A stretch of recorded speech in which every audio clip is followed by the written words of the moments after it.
Now, say my name. The Rolling Bad Podcast. You're goddamn right. Coming to you almost live from the Reliquary of Azir, it's the Rolling Bad Podcast, episode number 165. It is August 11th, 2024, and I'm your host, Bill Costello. With me, all the way from the Watsy Money Pits, it's Joshua Alt. I think we really have lost Josh. Oh, you've got it, and you got it bad. Yeah, but also something we're going to talk about after dark as well, with the Hasbro Watsy announcements. Yes. That large portion of After Dark is going to be angry, ranting, and raving, and what have you. It might be the Bill After Dark show, folks. We've had more than one of those, so I'm just saying. Fortunately, it doesn't involve shipping this time, so no, it's actually a development in the because honestly, that's just community. A joke now. You know, oh my God, it's just too funny that they have not been able to produce. But you know, it's only a core competency of the company. But anyway, so hey, you know, newsflash, this just in: AoS4 is actually pretty good. That's what I'm hearing. Actually, not hearing from some people online. And that's really the key, is what I've been looking for is the videos, the YouTubes, the podcasts, and all that stuff that are like, this is the end of AoS. They've killed the brand. And you're not seeing that anywhere. And that silence, that if I can't say something bad about it, I'm just not going to say anything at all, is telling. Yeah. In that, you know, discourse isn't screwing around with AoS 4.0. All the different channels that you sort of peruse looking for news, they're not running their normal, you know, this is the end of the brand. They're going down. The company's going down because they did a bad release. GW has 6 months left. Yeah, they're leaving that up to us now. So, yeah. I mean, I'm just I'm resetting my clock. I'm going to give them 6 more months now because this was a pretty good release. Oh, it's like how the Rapture never actually happened, right? It does, no, really. All right, guys, we're getting back in the pile. Yes, we South are. Park reference for you there.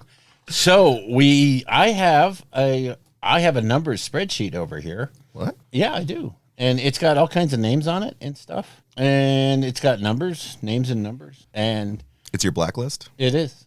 Okay. These are people that are getting coal for Christmas, or they might get a Scaventide book. If you stay tuned toward the end of the show, you'll find out who wins. So, because Josh is going to generate a random number, and I'm going to pick out a name and contact that person. And if I know the person, I will say their name. If I don't know the person, I won't say their name because I don't want to do that to somebody.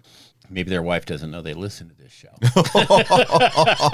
Oh, Bill, I don't think we're the dirty secret on the podcasting community. I don't, but I'm still frightened. But I mean, maybe after dark we are. That's right. I want to point out the elephant in the room right now is how absolutely misleading tournament results can be. In that first couple of days, it was like, Nighthaunt is completely OP and broken. They won a tournament. It's over. And, I mean, instantly, what I thought was really funny was the Knight of Shrouds and the Hex Wraiths went, you can't get these anymore. And I just found it hilarious that people would jump on a non-existent meta that quickly, like within days of release. Mm-hmm. Now that we've had more tournaments played, a few more, we're not even talking about a month here, and you're seeing everybody win. You're seeing Nurgle taking down a reasonably big show. And I'm don't pay any attention to tournament results. Do not buy those lists because somebody said, this thing wins tournaments. Listen, go watch Rob's video about, please, for the love of God, ignore tournament results. And he really breaks it down for you why you should never, in the first 6 months, pay any attention to that stuff. That was one of the things, the first video he posted of the first tournament of AoS4, actually had commented on it. I was like, yeah, like, I think we need to look at the data over time, you know, like, can you present that for us? You know, just asking him to, like, really, because he's deep into the stats, right? I I was like, I think that's going to be much more beneficial for all of us moving forward. Yeah. You know, and I mean, he's right. Like, we don't even have a battle tome yet. Like, I mean, what's going to happen when the battle tome drops? Skaven or OP, Vizix Scour, by the way, we'll talk about that in a second, is one of the best models ever, and he just destroys entire armies. Like, yeah. I mean, I'm going to say that right now. Skaven are OP. It's just, you know, I'm going to go on record because I've got a 50-50 chance of being right. Okay, come on. You know, this is my prediction. They're going to be the first ones with a battle tome. So, yeah, they're going to be OP. Yeah. Hello. And I'm looking forward to it. So, I just one last thing before we move on to that preview show is just thank everybody for the nice emails, the comments on YouTube, the comments everywhere else. Very nice. You have nice things to say. By the way, being nice doesn't get you extra votes or anything. So if you want to be honest, please feel free.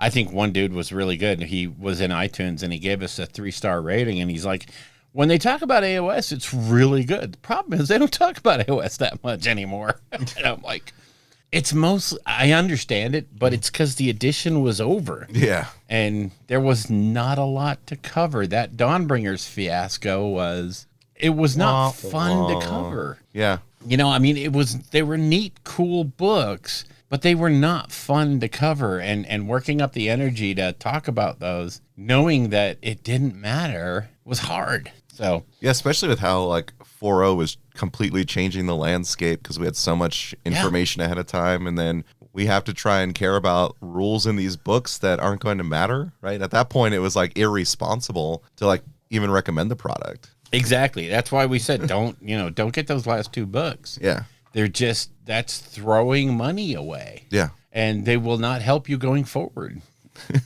at all. That was a time to just turn, if you wanted the lore, you just turn to Doug and watch his let videos him, use his dulcet tones to explain to you what happens in the story.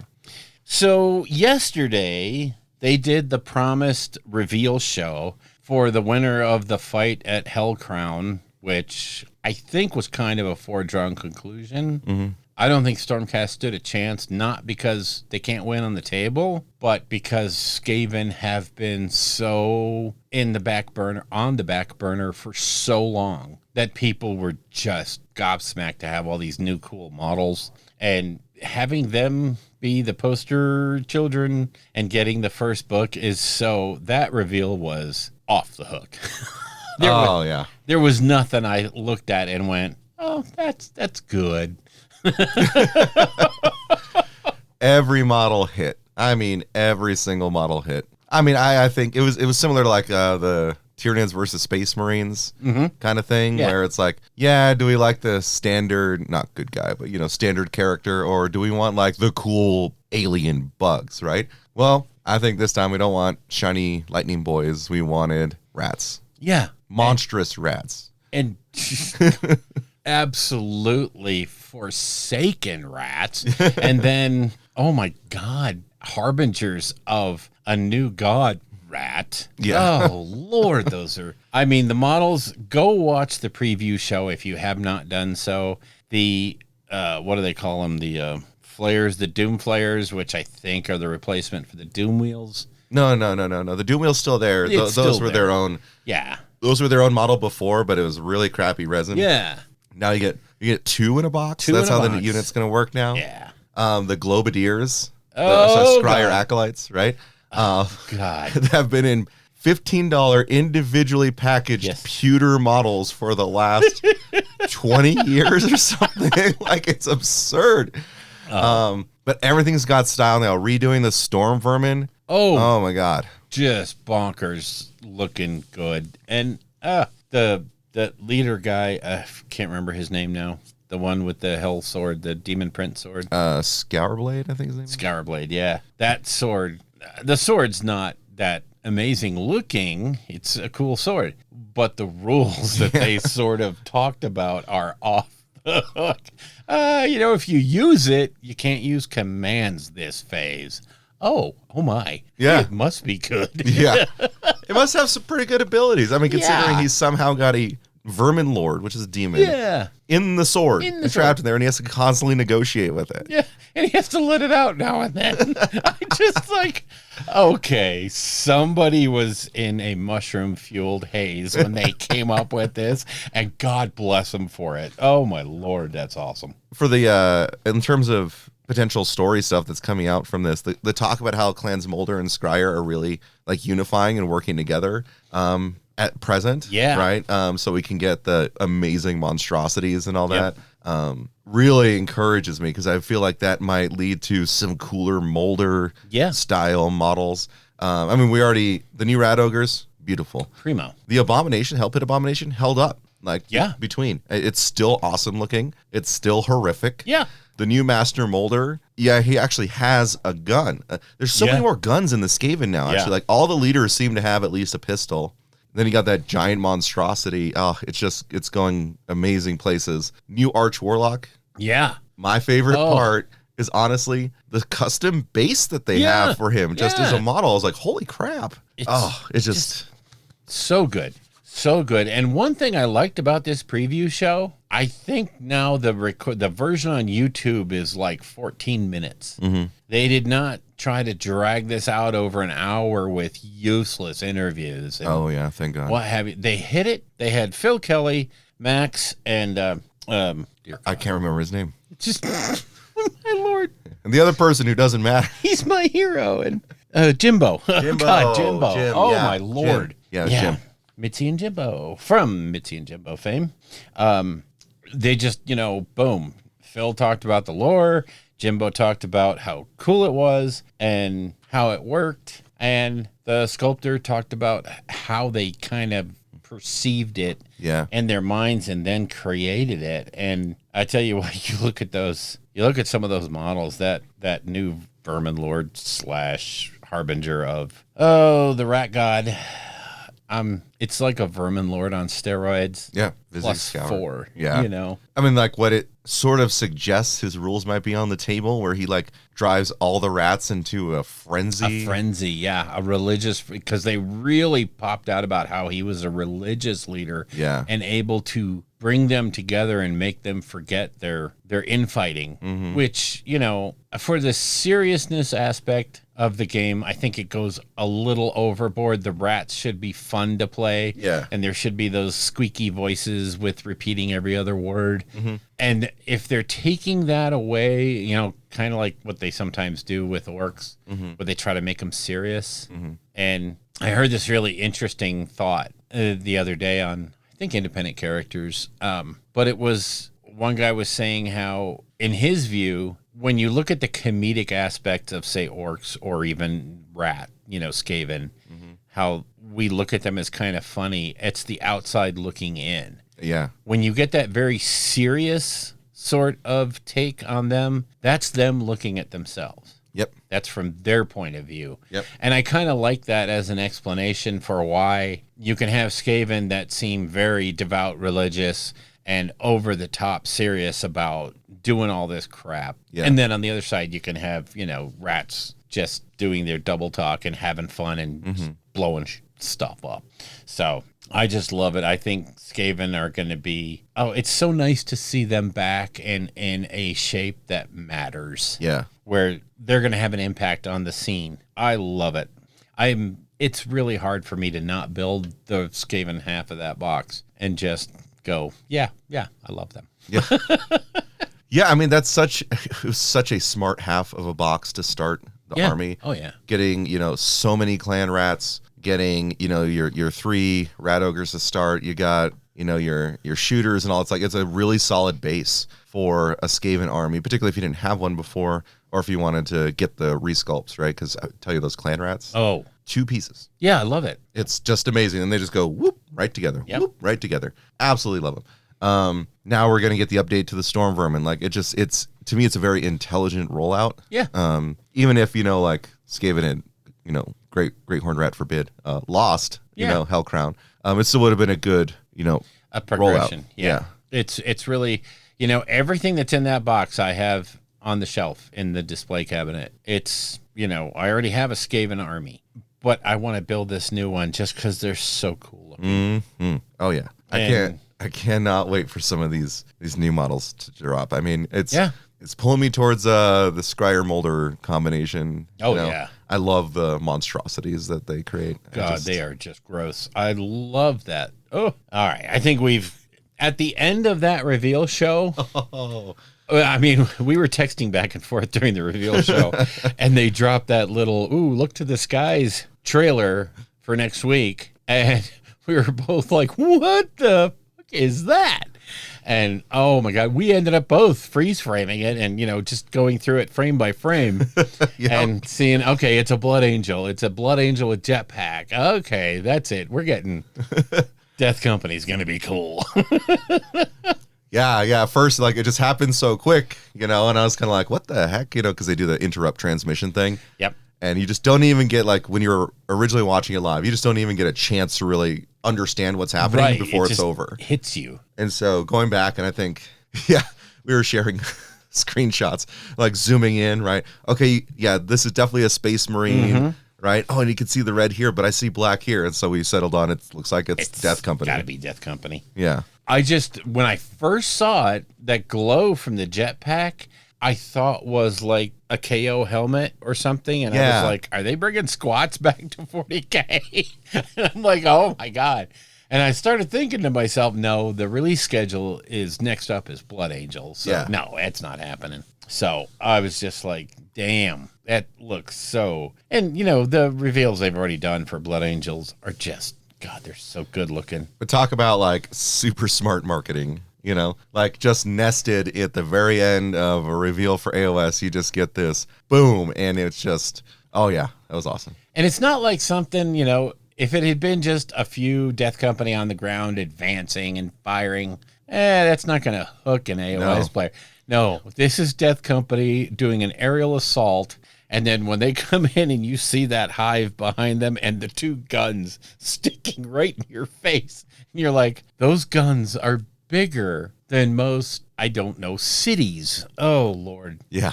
So good. I love that perspective on it. It was nice. So I would say, when do you think the Skaven Battle Tome is actually going to drop? You think it's today? Or I know Blood Angels is probably going to pre-order next week. Mm-hmm. Do they let them interfere with each other like that? I don't think you'll mix your customer base, but I don't think the people who play Blood Angels tend to play Skaven. Good point. I'm just thinking back. I've never seen that crossover where my favorite 40K army is Blood Angels and my favorite AOS army is Skaven.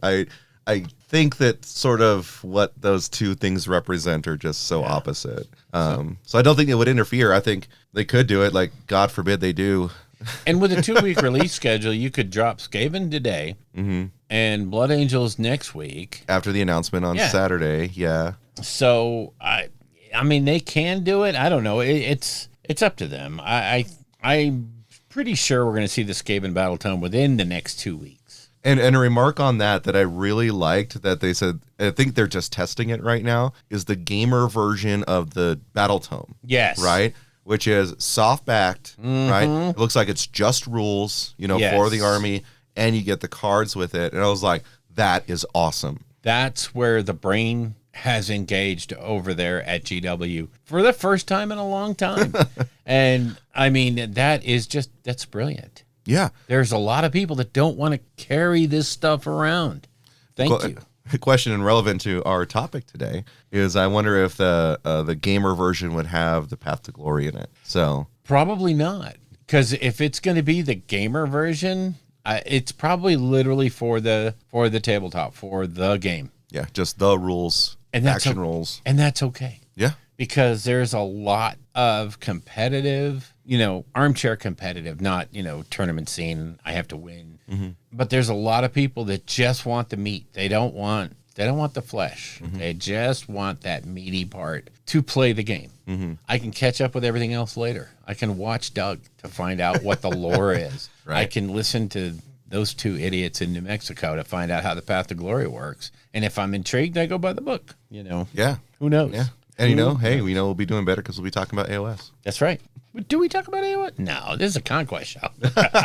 Kidding. God, don't tune out. Jeez. Hey, the new Warhammer tote bag is out. Plastic is dead. The Warhammer tote bag is the thing. If you don't have one, you're just not a thing. I mean, that's what I was screaming at the store yesterday because looked like I was the only one that was buying one. And I was like, if you don't have a tote bag, you're a loser. And, people were like, dude, you need to calm down. Like, that sounds like someone who doesn't own a tote bag would say. Yeah, pretty much. That's what I'm thinking. The haves and the have-nots. Anyway, I only bring up the tote bag because, A, it is kind of cool. It's a tote bag. Go figure. It has handles. It carries things. It has a little outside pocket to carry other things. That's it. It's $3. And that's what really killed me, was this is a Warhammer branded tote bag. I expected it to be $7.50 to $10, and it was $3. And I was like, very good. Very smart, GW. They're no longer doing plastic GW bags. That's the end of that. End of an era. Wonder how many turtles I've killed with all those bags. I don't know. I don't know. I don't know if they've sourced them from recycled materials or anything like that. I would think that if they had, they would have probably trumpeted that by now. So I don't know. It all depends on what their cultural awareness is. And I don't see it as being that big of an issue over there. It's really kind of weird. Like in Europe, when I lived there all those years ago, it was kind of assumed that you brought your own totes, your own bags, your own what have you.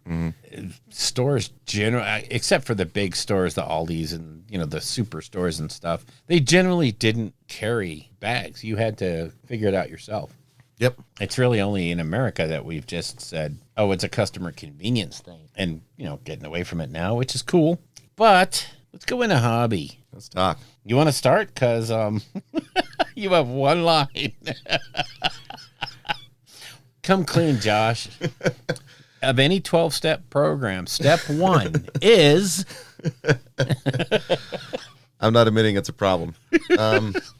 So I've been incredibly busy at work, like nonstop, back-to-back homicide trials with, drug trafficking and felony domestic violence in between. And, since I spent, I think, 4.5 weeks out of the last 2 months in trial, neglecting, all of my other cases, I have just been trying to catch up. I've been, even though I'm like not in trial, and I have to prep for another trial docket in a month, and I've just been grinding. It's just been hellacious. So, and we've actually had a lot of interesting weather, and so where I'm at right now, I can't really prime my models, So I have like such little time, that I'll take a little bit of time for myself to go down to the local card shop because, damn it, Ulf got me back into magic.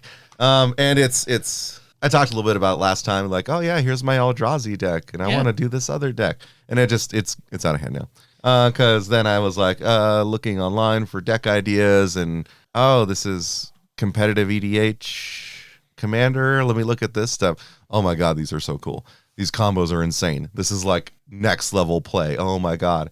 And so I've been working on technically 2 competitive EDH decks. Nice. And then yesterday, I just, had a Bill moment where I decided to go spend a bunch of money, and I have my first draft of my Jurassic Park deck. Yeah, I love that. That one is off the hook. So many dinosaurs. I like when Ixalan first released way back when I was still playing, I did everything I could to try to make a dinosaur commander deck, but they just didn't have like a wide variety of dinosaurs, right? And then good thing I took a break, because now they have such a good variety of dinosaurs that do so many things. Playtesting the deck yesterday, it's so much fun. Who doesn't like just slamming down giant creatures and going in beaten face? Like that is just it's not like the convoluted combos I have to use to win with my competitive decks, which I have. Kinnan is almost complete, and then the Rograk Silas deck is almost complete. I'll talk more about that in After Dark, so that way Ulf can hear about the insane combos and be like, I don't want to deal with that.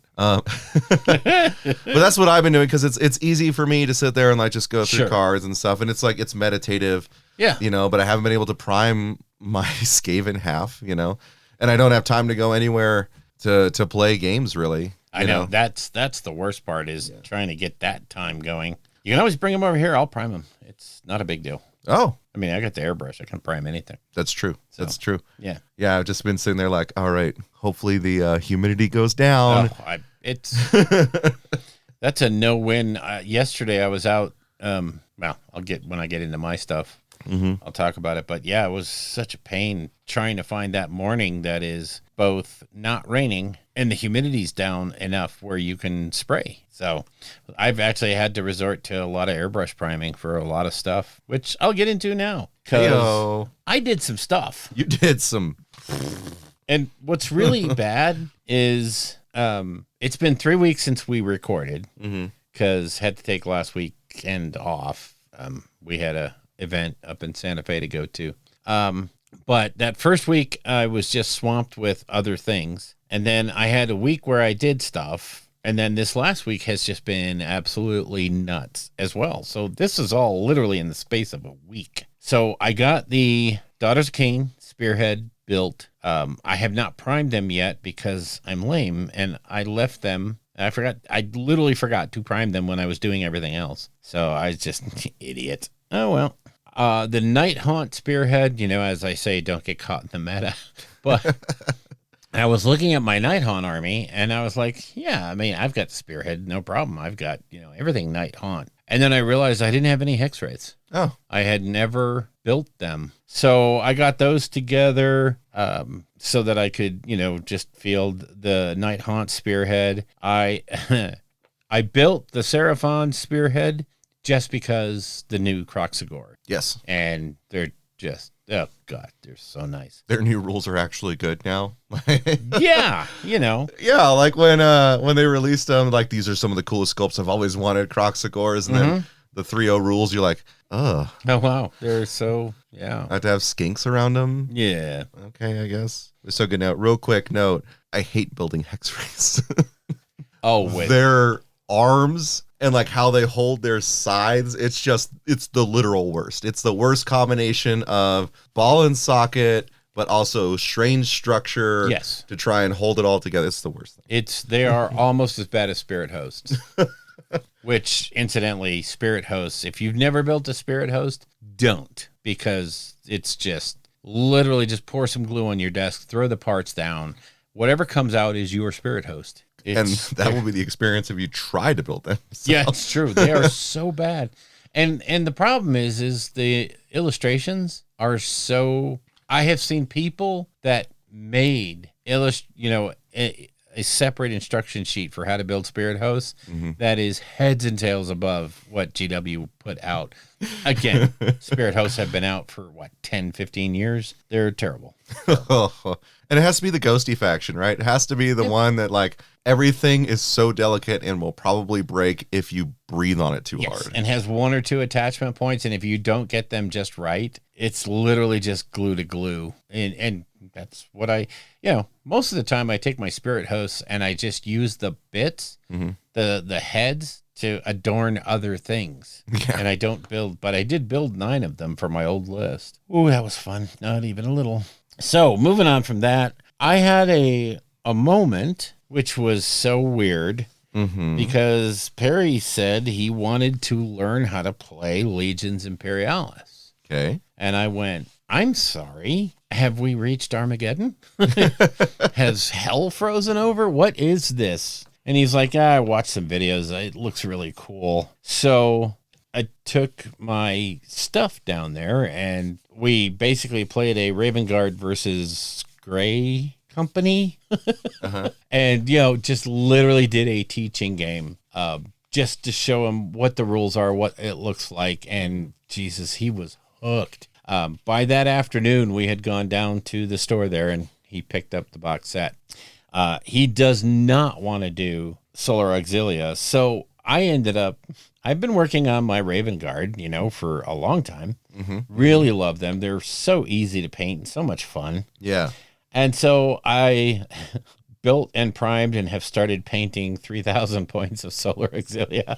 So, I mean, it's just, why not, right? Why not have 2 armies? Because that's how they get you, Bill. It is. It's so, but the thing is the Baneblades, the Lehman Russes, they're just they slap together so quick. you get them primed up, you put some paint on them, and they just look awesome. And I've got to build a couple of Titans still, and that'll be it. I'll be ready to go for just about any size game with both sides. So I did do an experiment where one box, my original box of Legions Imperialis, I put on, I separated them up into their squads and put them on popsicle sticks to paint them. The other box, I left them on the sprue and primed them, and I'm going to paint them later today on the sprue and see which one is better. And I got to say right now, I'm liking the sprue a lot better, leaving them on the sprue. Really? It's not as easy to do with the Space Marines, which is why I didn't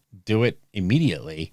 The Space Marines, like the missile guys, the missiles are in two halves. So you have to clip all that off, glue it together, and a lot of the Space Marines have multiple gates, and you have to cut all that stuff away to paint them on a sprue. So I was like, it's just not worth it. I'll put them on popsicle sticks. But the Solar Auxilia, shit, just paint them on the sprue. They're so much easier. Just varying sizes of boxes. Yeah. I mean, that's what they are, right? Yep, kind of. I had to, I needed different bases because I don't want to use the same Raven Guard basing. Right. So I did 98 bases for my Solar Auxilia. Those are built, painted, clear coated, the whole 9 yards. They're done. They're ready to go. Also realized that I have a lot of buildings for Legions Imperialis. I didn't have any roads. So I went in and designed some roads, went in and printed a whole bunch of them. I thought where you're going, you didn't need roads, Bill. That's true. I really don't. But I made 4-inch, 6-inch, 8-inch roads along with some T's and X's. I still haven't done the curve yet because the curved road sections are hard to make work properly because, angles have to match, and it's really strange.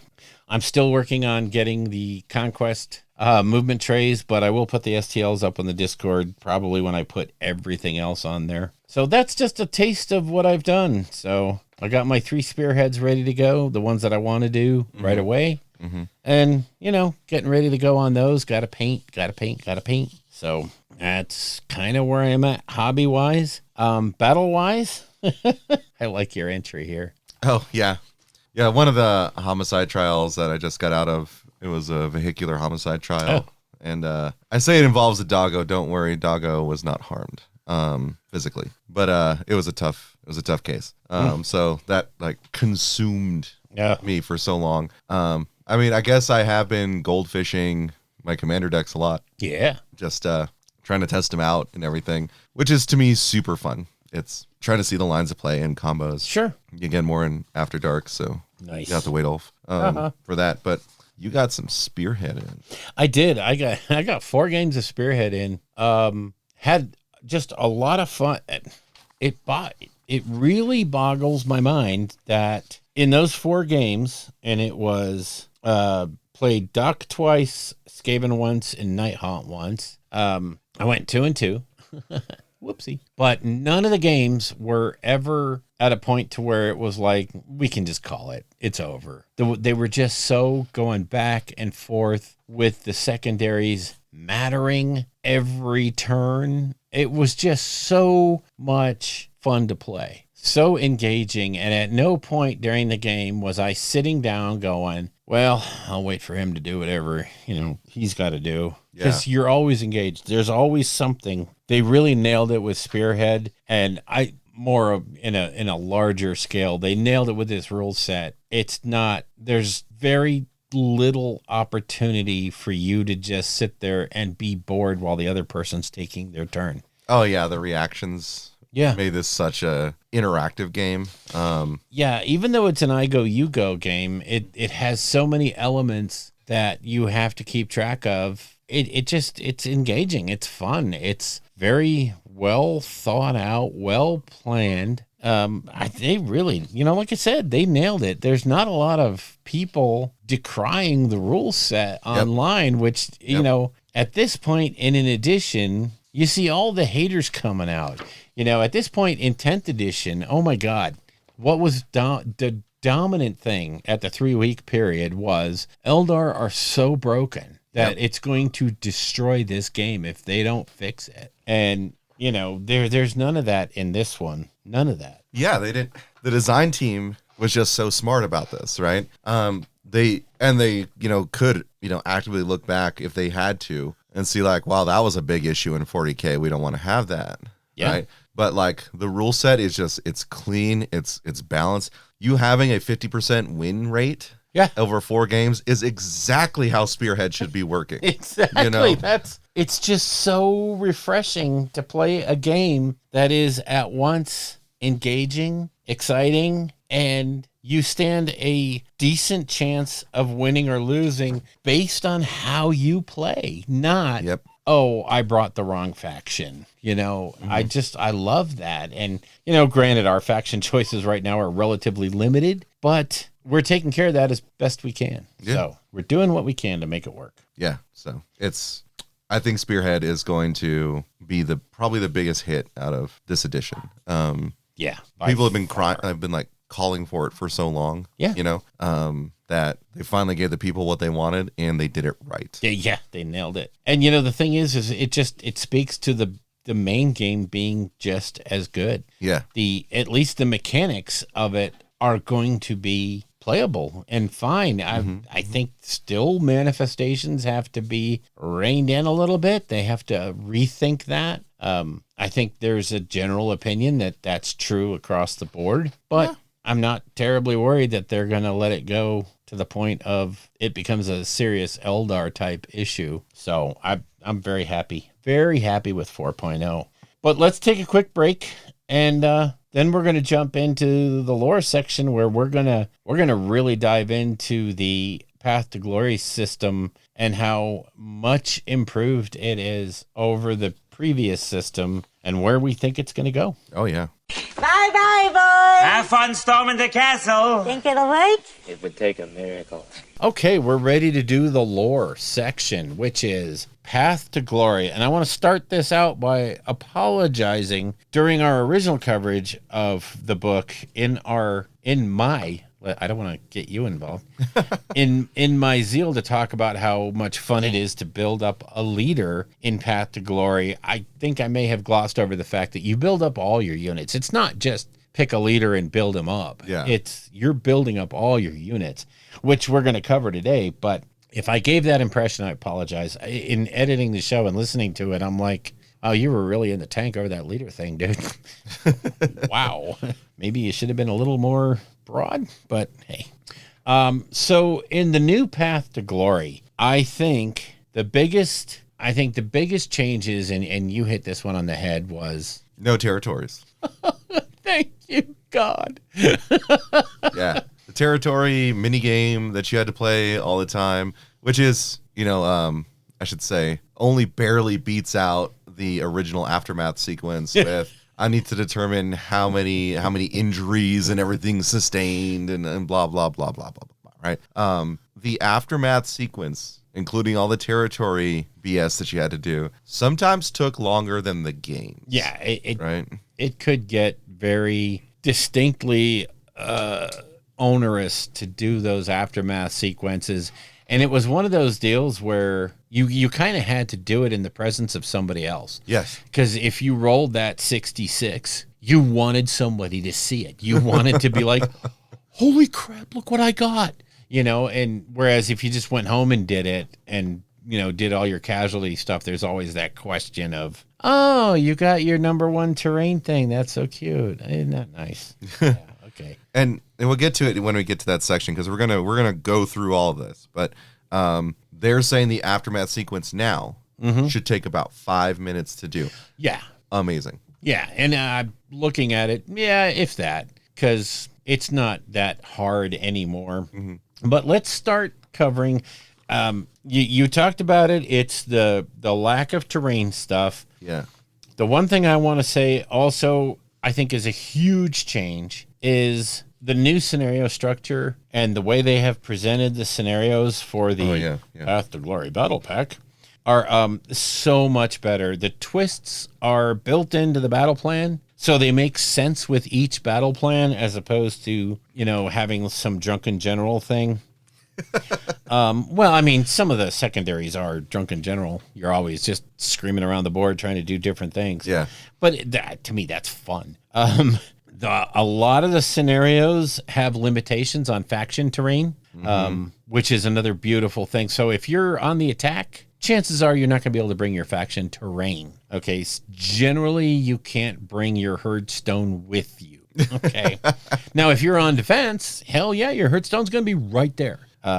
So I like that. I like how they've limited some of the stuff that is base game stuff in these scenarios, just because it makes the most sense.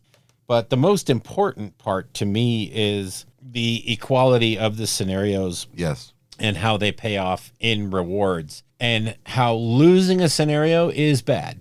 It does not hurt you. It just doesn't help you as much as winning. Yeah. Which is, it's that whole difference between permissive, restrictive, and reward-based versus punishment-based. Some of the old Path to Glory stuff was punishment-based, and I hated that. I did not ever like that. So basically, the way you do Path to Glory is you're going to photocopy and or download the Path to Glory rosters. You're going to fill it out. It's super easy. And then you can even draw on there. You can put your own little coat of arms. It's kind of neat. Yeah, for all you artists out there. Yeah. But you're going to basically build a 1,000 point army. And you're going to add units to it. And there's a list. Basically, you start out by picking your warlord. Your warlord has to be a hero. Go figure. It must be a single model. It must have a points value of 300 or less. Sons of Behemoth can ignore that rule. Why? What? Okay. It's your only model. And it can't be unique. So you're not going to have an aspiring Nagash. So once you have done that, you have to determine your warlord's path. Now, there's 4 paths right now. Not to say the battle tomes might not offer additional ones that make sense to your faction. But right now you have Path of the Warrior. Hey, martial prowess and strength. Path of the Leader. Tactical acumen of this warlord is their greatest asset. So I would imagine you're going to be able to play with commands and play with that sort of thing. Yep. Path of the Mage. Wizard hero only. Huh, who knew? Who would have thought that? I don't know. Path of the Devout. Priest hero only. Wow. Okay. I think that covers all potential leaders that are currently out. Yes. With their rules. I think you have everything you need right now to do that. Notice that in the restrictions for leaders, it did not say anything about monster hero. It did say it can't be unique, but it can be a monster hero. If you can get one under 300 points. Yeah. I think there's a limited selection. Yeah, and your warlord, though, here's the main benefit of the warlord, or to the warlord, is that they immediately have 5 renown and they start as aspiring, which is really important when we get to what the different paths entail. Yep. What's not specifically written here is that, so these are for heroes, right? So any of your heroes, when they're added to your list, can follow these paths, right? Yep. Your warlord just gets a leg up when starting, but there's also 2 paths for your non-hero units. We'll get to those later, which they have some bonkers abilities. Yes, they do. Yes, they do. And here's another glow up from 3.0, right? Is we don't have all like the 6 different possible unit traits that you can get, for becoming a veteran, I know. right? Oh, gosh. This is rather binary, right? Like when you go through and you upgrade from aspiring and onward, when you get to the next level, you have 2 choices. Yes. You pick one. Yes. And then you're done, right? It's not, okay, I'll have to sift through what 6 of these that, I just listened to Bill and Josh read for 30 minutes, you know. This is much cleaner. Yeah. It's so much nicer. And if you have kind of a headcanon as to what you want your unit, your Path to Glory to look like, you can tailor it into that a lot easier than the very generic traits that they had before. Yeah. Which, if you listen to our shows back then, each one of those lists kind of regurgitated from the other. They all had the same sort of abilities. Yeah. And don't get me wrong, this one has that same issue. There's only 2 in each level, and there's 4 levels, but at least you're going to know A, what you're up against, and B, what you have to choose from. And you can sort of have your headcanon shaped around that. Yeah. As well as God knows what the faction books are going to bring us. Yeah. So it's going to be fun. It is. And I think the current thing is going to prevent a lot of min-maxing when it comes to the traits. Yeah. Oh, yeah. There's, like I said, there's some strong traits in there, but there's not a combination that I've seen, because I was trying to just go through units and think about it, where it makes something impossibly strong, right? Yeah. It's just, here's the benefit for your character/unit progressing through their campaign, right? So I digress. It's okay. That's what we're here for. This is a discussion, not a rules reading. So the next step is step 2, where you add your starting units. Basically, you fill out your Path to Glory roster with the units that you want. You have a 1,000 point limit, including that warlord that you just built. Yep. So yeah, he's not extra. It's not a add-on to your army. It's 1,000 points with that guy. And that's your starting roster. That's awesome. I had to say, this is also a change, because before 500 points, or no, 6. You could start at different levels. There was 3 different levels you could start at. Yeah, but the starting level and of course you can always customize it if you want to for your own, campaigns. But standard, based off the Ascension Battle Pack here, is 1,000 points starting. Do not exceed. We'll tell you later how to get more units. And yeah, and I think it comes back to I think growth is a lot slower in this version than it was in the other version. But you don't lose units like you did before. Yeah. So it makes sense. And keep in mind the way these scenarios roll, 1,000 points is the number, it's the max you can have. You can play a 500 point spearhead scenario. You can play a 750. It doesn't, you just pick the appropriate units. Yeah. You don't have to use them all, which they're careful to point out. They are. After that, you pick your starting enhancements and lores. This is pretty much straight out of the book. You pick one enhancement from each enhancement table in your army's faction rolls and give it to an eligible unit on your order of battle. And then you will earn enhancements over the course of a Path to Glory campaign. Just keep in mind the big bold letters here are you cannot include the same enhancement more than once. The flip side of that is when fighting Path to Glory battles, instead of picking enhancements when choosing your army for a battle, all the units in your army can use any enhancements they have. So if you've got a unit that has an enhancement and it's written on your roster, that comes with you. Yeah. And if you have 2 units or 3 units and they each have an enhancement, you get 3 of them. Yep. And that's a big change from the base game. And it's going to make for some bonkers combos. I mean, it's real. When you're picking a competitive list and you're picking the enhancements and you're always like, oh man, if I could take both of those, wouldn't that be cool? Well, here's your chance. Now you can. There you go. So, and of course they have the little call out that the faction books are going to have other enhancements. And if you have a battle tome for your army, you can choose your enhancements from those rules as well as from the base core book. Yeah. You want to cover lores? Yeah. So getting into the lores, they have the spell lore, prayer lore, and manifestation lore. It's called your arcane tome when you look at the sheet. Now, what I really like this, by the way, it's so interesting, is that until you add a wizard, you do not have spells. Yes. Until you add a priest, you do not have prayers.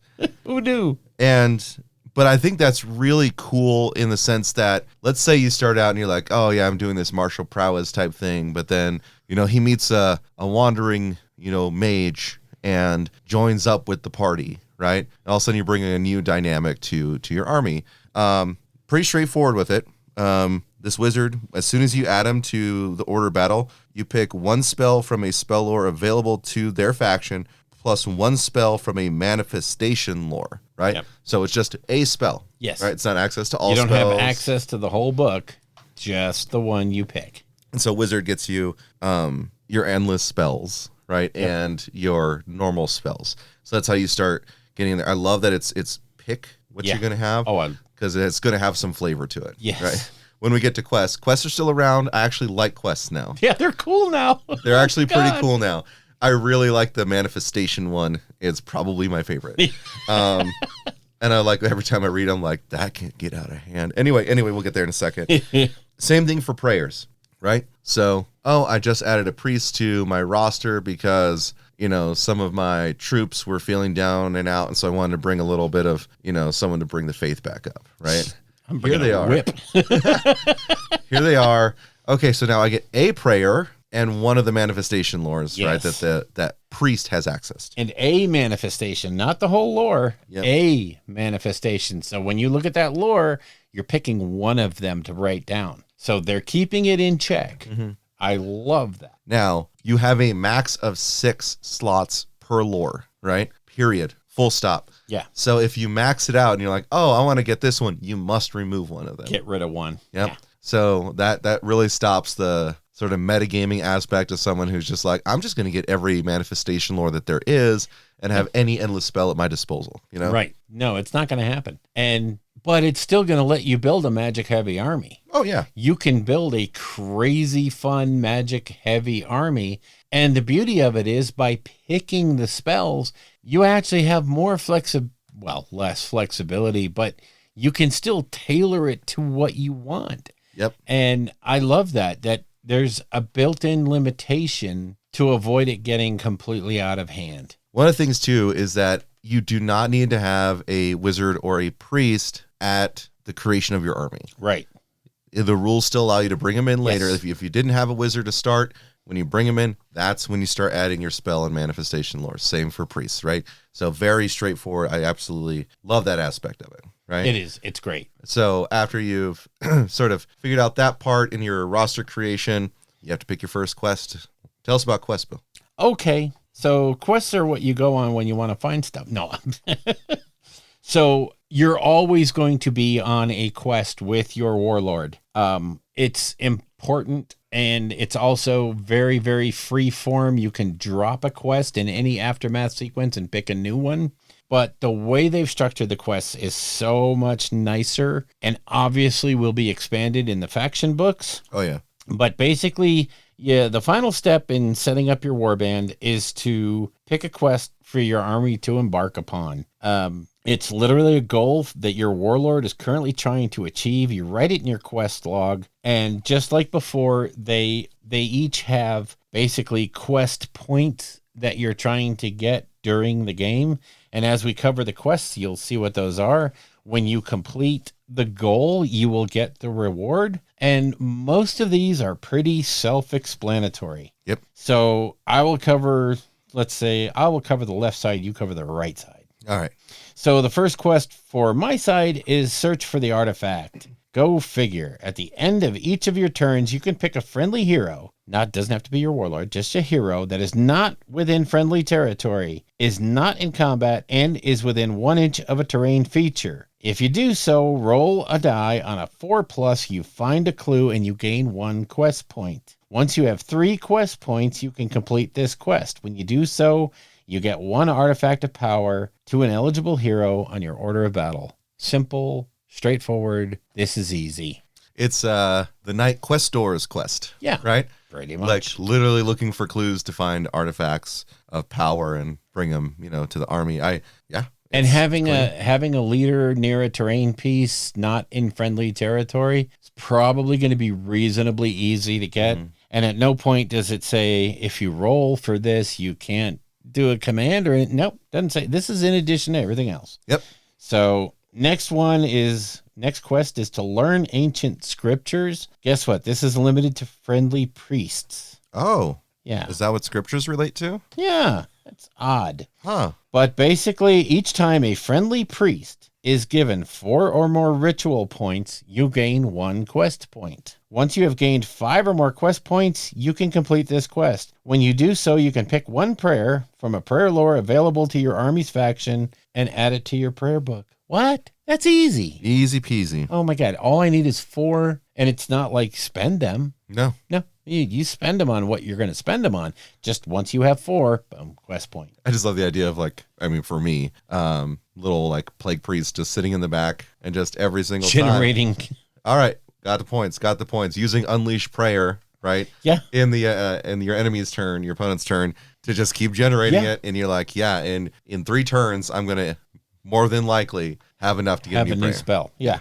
And you're going to have all those points to spend on blasting the bejesus out of your army or your opponent. Right.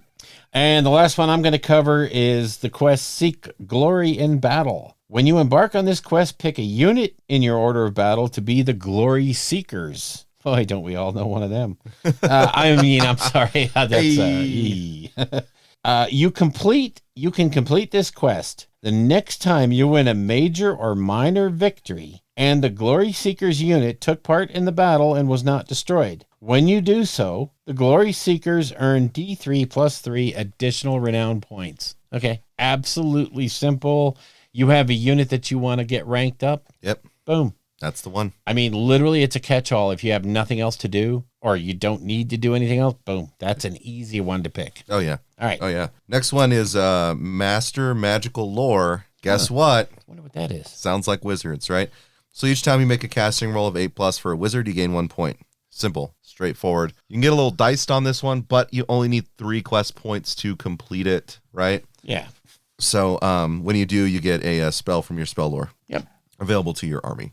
So that's how you would start to fill out that spell lore. So, and the wizard and the priest quests are, think about your army. If you have 1 wizard, this one's going to take a while to get. If you have 1 priest, it's going to take a while. If you have a priest-heavy army, you're going to do that every game. Yep. At least once. Yeah, Same thing with wizards. If you have, 2, 3, 4 wizards, and again, keeping in mind that a lot of units that used to be tagged as wizards are not anymore. Mm-hmm. But still, if you have 2 or 3 wizards, you're going to roll some 8s. Come on. I mean. Yeah, it's not too high above. Unless you're me.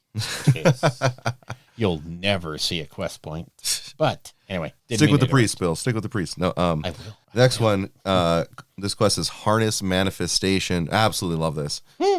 So when you embark on this quest, you pick 1 spell or prayer from a manifestation lore available to your army's faction, added to your own manifestation lore marked as wild. Each time that spell or prayer is used, roll a dice. On a 1 to 3, inflict an amount of mortal damage equal to the roll on the unit using the ability. Ouch. I love that. On a 4+, you gain a number of quest points equal to the roll. Once you gain 10 or more quest points, you can complete this quest, and when you do, the spell or prayer is no longer marked as wild. So, I love it. It's essentially like, I really want to get that spell, but like you haven't quite gained mastery over it, and so it can actually hurt you. I want the purple sun so bad, but it's going to eat my breakfast every day.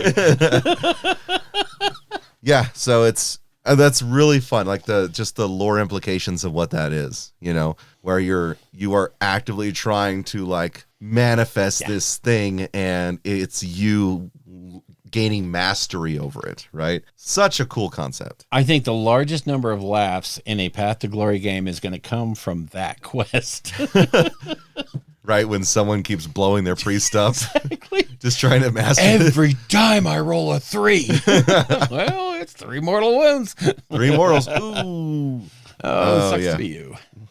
Last one is Rise of a Champion. When you embark on this quest, you pick 1 hero on your order of battle that does not yet have a heroic trait, and they become your Rising Champion. You complete the quest if an enemy hero or monster was slain by your Rising Champion, and when you do so, you can give 1 heroic trait to your Rising Champion. Right? Okay. Now, at this point, I just sit back and go, is that not the coolest way of handling growing a character? Mm-hmm. And that's going to be fleshed out in the faction books. Oh, yeah. It would not be here. I mean, it's on its face, it's a very cool ability. Hey, you get to throw a heroic trait on just another character that isn't your warlord. That's awesome. He's getting ready to replace the warlord at some point when he dies. Yeah. Which, is probably handy.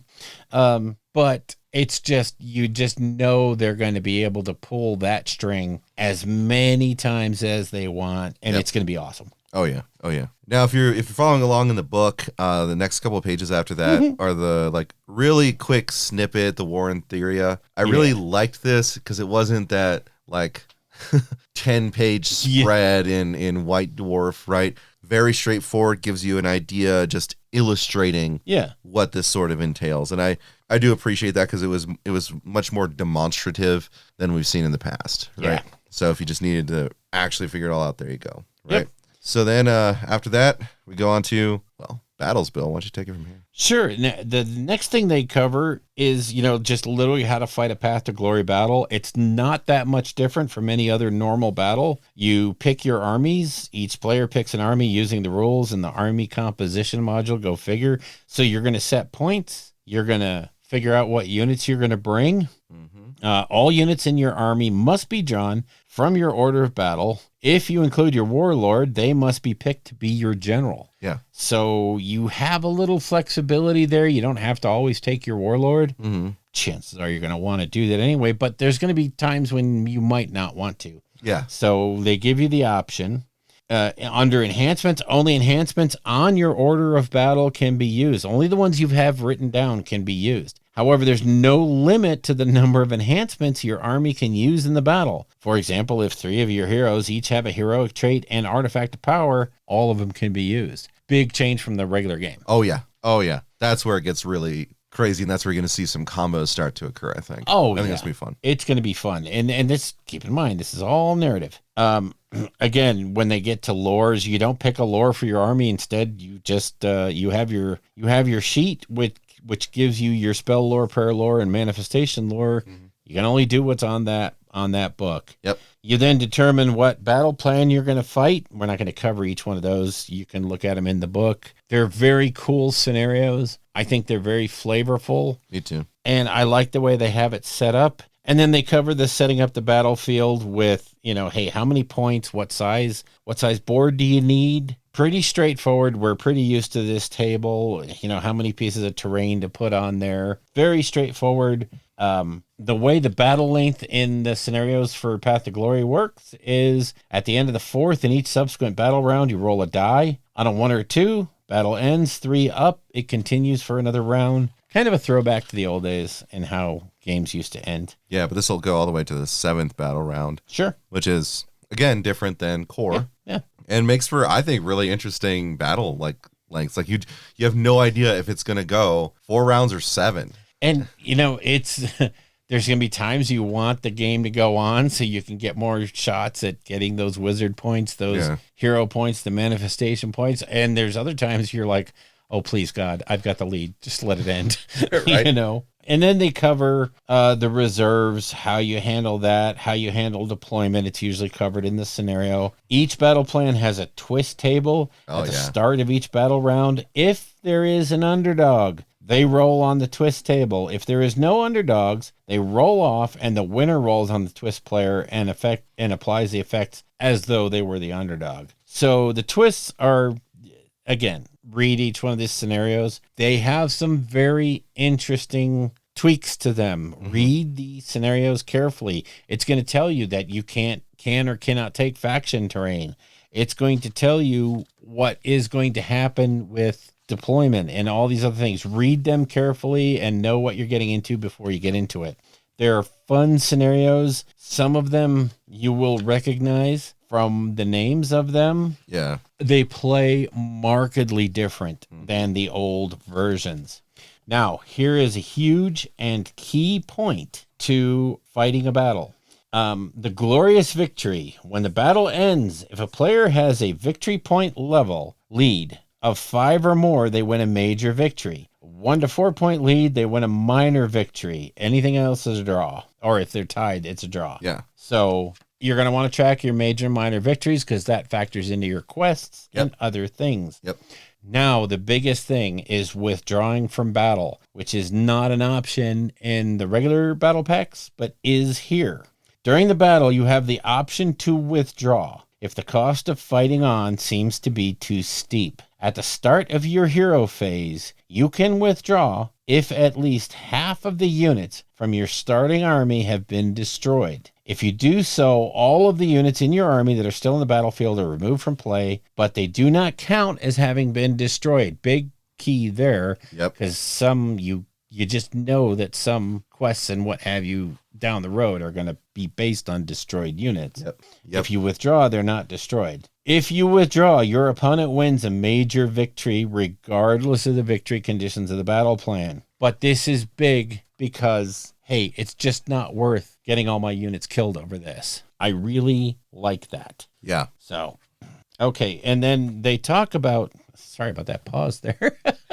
They also talk about replacement units and summoned units. From the story perspective, replacement units in a Path to Glory campaign are different units entirely from the ones they replace. So they do not have the abilities that are on the sheet that you came in with. So if your unit of Liberators with an enhancement is wiped out and you bring them back at half strength, of course, that new unit that came in does not have access to the stuff that is written on, which only, it just makes sense. And then, you're done with the scenario, go to the aftermath sequence. It's not hard to play these games. There's not a lot of differences. I like the withdrawal mechanic. Yeah. It's kind of cool. But anyway, you want to cover aftermath? Yeah. So it's significantly less bookkeeping, like we said. Oh, yeah. There are 4 steps in the aftermath sequence. 1, earn glory points. 2, gain renown points. 3, complete quests. 4, manage your order of battle. All right, straightforward. That's easy. So you start by earning glory points, which is, you receive a number of glory points depending on how well you did in the battle, which will, of course, range based off of what point limit you had for the battle. Yeah. But the 4 achievements that you can have that can net you glory points are: you fought a Path to Glory battle. Hey-oh, doesn't say win, right? No, you just were there. So if you're there, you still get, points. If you win a major victory, you get a certain number of points. If you win a minor victory, you get less, but you still get some points, right? Mm-hmm. And lastly, if your general was slain or not. So that's sort of like a consolation prize, right? Oh, cool, your general survives, so you get an extra 5, 10, 15, or 20 glory points, depending on the size of it, right? Now, I just want to call out to, let's say, 1,000-point battle, which is where you're starting out. The maximum glory points that you can get for winning a major without your general being slain is 55. Yep. Keep that in mind. Keep that number in mind. 55 glory points. Yeah, 55 glory points. Because that will be very important when we get to a certain part of the aftermath sequence. Yes. So then you need to gain renown points. Okay. And so you have 4 things that you need to know about this. So the renown points are what help you progress down your path. Yeah. Right. And so each unit that took part in the battle was not destroyed gains D3 renown.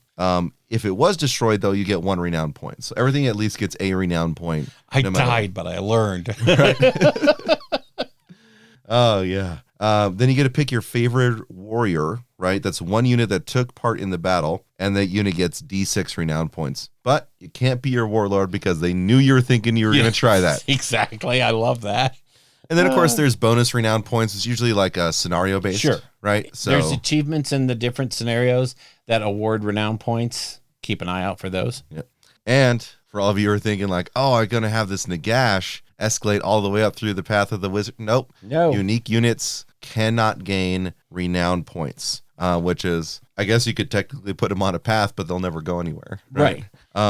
So the paths, as far as they go, you have aspiring, elite, mighty, and legendary. The amount of renown points you need are 5 to 14, 15 to 29, 30 to 44, and 45 plus respectively to each of those. So it's a big deal to have your warlord start out with aspiring. Yeah. Because we'll get into what those paths look like, because they have some good abilities. Yes. And then, so after you do that, you complete quests, right? Yep. If you completed your quest, this is where you complete it.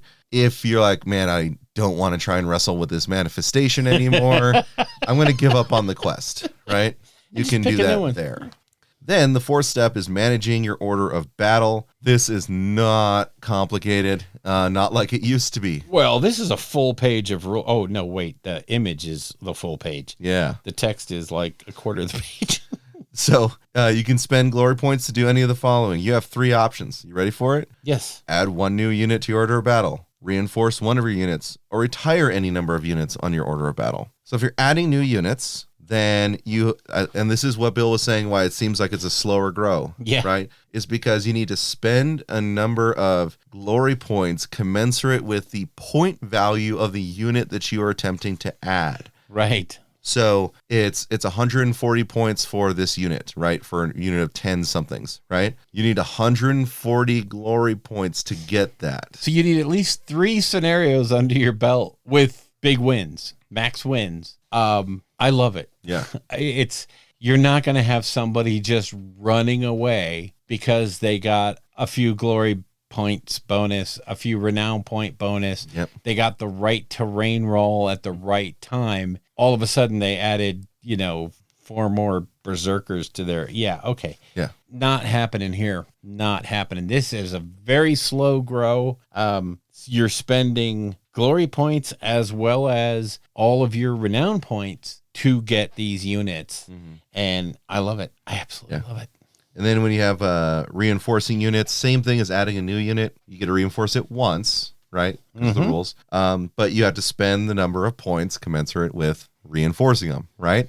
So, I got that 140 point unit, but I want to reinforce it. Well, then you need to get yourself another 140 glory points, right? As a point of contention, and I just thought about this, it does not say in reinforcing units that you can only reinforce it once. Yeah, it does. Where? Oh, you can only reinforce one unit per aftermath sequence. Aftermath sequence. But the rules themselves, the core rules, don't allow you to Is it in the core rules or is it in the battle pack that says you can only reinforce once? I don't remember. It's in the core rules. Okay. And even if you have the app, it will not let you reinforce more than once. I was just going to say that could be a really neat way to get 140 clan rats in one unit. I just reinforced it 6 times. Yeah, hold on. It's going to take me 3 hours to set up my army. Oh, no, that was just funny. I was not poking fun. I just said, well, it doesn't say only once. And I was wondering if that was in the battle pack or the core rules that you can only reinforce once. Yeah. And then the other thing you can do at the end of your aftermath sequence is retire a unit, which is just you literally pulling them off of your order of battle, right? Which, honestly, if you think about it, there's no reason to do it. However, I don't remember anywhere where it said the number of lines in the order of battle was a limit. There's only how many units that you can bring. Gosh, let me see. 1, 2, 3, 4. There's 5 entries on each order of battle. I don't think that's a limit, though. So I don't know why you would want to retire something unless you just don't want to play them anymore, ever. So that's it. That's the path to glory. Yeah. Well, that's the rules and everything, but we have the actual paths to talk about. The paths. Here's the meat of it. Here's the thing that you're actively working towards in the Ascension Battle Pack, right? So let's just alternate them, Bill. You start and I'll go. Okay. Yeah, we'll just go back and forth. Yeah, there's only 6. And what's really kind of fun is, again, we had what we called out at the beginning, the Path of the Warrior, the Leader, the Mage, and the Devout. Apply only to your heroes and only if they're the correct heroes. And then for your regular units, you have Path of the Defender and Path of the Attacker. Obviously, non-hero units, that's what you put on your rank and file. Yeah. So going back to the hero, your champions, your warlords, the Path of the Warrior at the aspiring rank, which is 5 renown points, you can choose from Berserker, which is you can re-roll charge rolls for this hero, or the Well of Strength, which is, to me, super strong. Heal D6 this hero. Yeah, as a once per battle, particularly if you're doing like a cavalry type hero who's going to have, probably upwards of like 8 or 9 wounds, right? Yeah. Having that D6, you're probably just going to fill them all the way up back to full, which, again, would help you gain that glory by not having your hero die, right? Yep. You can do elite rank, or are we just going to alternate? I think we just alternate the actual paths. Okay, gotcha. All right, so now the elite rank for Path of the Warrior, your choices are, and a lot of these you will find, one of them is a passive, one of them is either a once to battle, another passive, or something. You always have an option. Yeah. So under the elite choices, you have martial expertise, add 1 to hit rolls for this hero's combat attacks. Bonkers. I like it. Or powerful presence. Again, this is at the end of any turn. You declare by picking this hero to use this ability if it is contesting an objective that you do not control. And the effect is add a D3 to this hero's control score for the turn. Hello. Yeah, that could snake out an objective from your opponent, right? I mean, it's only D3, but that can be so swingy when you look at the fact that a lot of heroes have, that base 5 control points. And, depending on how many troops you have with you, it might be the thing that puts you over the top. So both of those are something to think about. +1 to hit is really good. Yeah, just static +1 to hit. but the game is won by controlling objectives. Yeah. So you have to really sweat that one. Yeah. Now, your mighty hero. When you get this rank, you can choose from the master crafted armor. Add 1 to save rolls for this hero. Ugh. Okay, bonkers. That's a passive, just all the time. +1 save. The other choice is also passive, and it's master crafted weapons. You add 1 to the rend characteristic of this hero's weapons. Bad against Nighthaunt, good against everyone else. So those are hard choices. Do you want to be defensive or do you want to just be a Vegematic? I don't know. It's up to you. Yeah. And then if you reach the legendary rank, oh my, you are a legend. And you have the following choices. A passive choice is warrior without equal. You have a ward of 4 up. Oof. Just flat out. If you don't have it with your faction, here's your way to get it. Yeah. Oh my God, a 4 up. Thank you. 50-50. I eat your lunch. Your other choice is also passive, and it's an unparalleled duelist. Now, this one to me is the auto take. The effect of this is the hero has strike first. Yeah, that's pretty strong. And yeah, even with everything else that you've gotten along the way, if you've added 1 to the rend and you've added 1 to the 2 hit rolls, you're kind of going to be a boss. Yeah. It looks like there's like essentially, you can mix and match them, right? But 2 distinct paths to follow, which is here's the aggro, here's the defensive, right? Because if you did the heals with the score boost, with the +1 to save, with the ward of 4+, you're a tank. You are not going anywhere. Yeah. But the other one, if you're like, I'm re-rolling charge rolls, I'm getting +1 to hit, +1 to rend, and I strike first, like that's a recipe for just mowing things down. Yeah. It's beautiful. I really think it's not overpowered. You're not going to be like, well, I've got my hero now. He's a legend. You don't even bother. Yeah. No. Yeah. He's going to die, but dying isn't really that big of a thing. So. Yeah. Especially since you don't get permanent injuries. Right. You're not, you notice we didn't read anything about rolling on an injury table or spending renown to heal cat. No. Nope. Yeah, the unit died. Just bring them back. They're fine. All right. Path of the Leader. So this is generic hero, so it's not a wizard priest thing. Nope. So Spiring level, you have Tactical Acumen, which is a once per battle enemy movement phase. You pick a friendly unit wholly within 12 inches of this unit to be the target. The target can use the redeploy command this phase, and you do not need to spend any command points for it to do so. Okay, that's OP. Free redeploy. Yeah. That's OP right there. That is awesome. I love it. The other aspiring option is Conserved Strength, which is at the end of any turn, you can heal 1. It's not bad. You take the redeploy, though, right? It depends on what you're building. But that redeploy is... But let's read more. Yeah. So the elite options, you have Start of the Battle Round, Masterful Commander. Roll a dice on a 4+, you get a command point. We're all used to that one from the last edition. I thought they said there was no ability that would give you command points in this game. Oh, we're talking about Path to Glory. Okay, that works. I love that. Then another passive, Rousing Order. Add 1 to rally rolls for friendly units while they're wholly within 12 inches of this hero. Not bad. Okay, wait a minute. So you basically bring back another thing for free. Okay. Yeah. Okay, that's good. That's pretty good. That's good. You get to the Mighty level. You have 2 passives that you could choose from. One is Defender of the Realm. This hero has strike first while they are wholly within friendly territory. That's all right. Very defensive. Yeah. I'm sitting on my back objective. And like you said, with your rat that's just doing nothing but generating hero points, he's probably going to sit there and do that in case somebody comes up to him. Potentially, because the other option, though, particularly for Rat, is Hardy Constitution, where you add 2 to the health characteristic of that hero. Okay, that's bonkers, Ken. Yeah.